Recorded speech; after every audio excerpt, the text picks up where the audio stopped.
So for page 82, go ahead and make a pocket. And then the title is going to be Graphing Exponential Functions Practice. This worksheet you do have already. We won't do it until Friday in class and start it, so you can just go ahead and put it there if you want. And there's a couple of notes here on the side that I want you to write. So the first note, it says that number 1, f of x is equal to negative 2 to the x power is not the same as number 2, g of x, which is equal to parentheses negative 2 parentheses to the x power. The difference in each of these is following PEMDAS. In the first one, PEMDAS says the exponent would come first, so you would take the value of 2, raise it to the exponent, and then you would multiply it by negative 1. In the second one, PEMDAS says to do the parentheses first, so you would multiply 2 by negative 1, and then you would raise it to the exponent. So as far as order of operations go, they are not the same graph. Okay? In an exponential function, we're not allowed to have a base of a negative number. I'm going to show you why in just a moment. Going back and looking at number 1, the first one, this is actually the exact same graph as 2 to the x as far as the y values go, except the y values are opposite of each other. So therefore, using our transformations, we have a reflection over the x-axis. And so this would be the graph of 2 to the x, but reflected over the x-axis.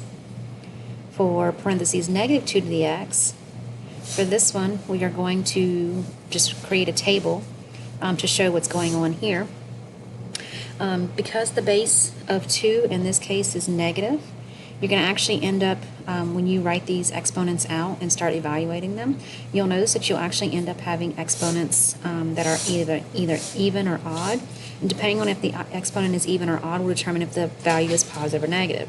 For example, if we do 2 to the 0, 0 is an even number, and so this is actually going to give me a positive 1. If I do 2 to the 1, this is an odd number, and you'll notice you actually end up with an odd value of negative 2. If we do, I think I may have said 2 instead of negative 2. I meant negative 2. If I do negative 2 to the 2 power, that becomes negative 2 times negative 2, which becomes 4. You'll notice again that this even exponent made me have a positive value for my y. And then going to x equals 3, negative 2 to the 3rd power means negative 2 times negative 2 times negative 2, which gives me negative 8. You could do this for your negative exponents as well. The idea remains the same. So negative 2 to the negative 1 power is the same thing as 1 over negative 2 to the positive 1 power. So you end up with negative 1/2. So again, you have an odd number and you have a negative exponent.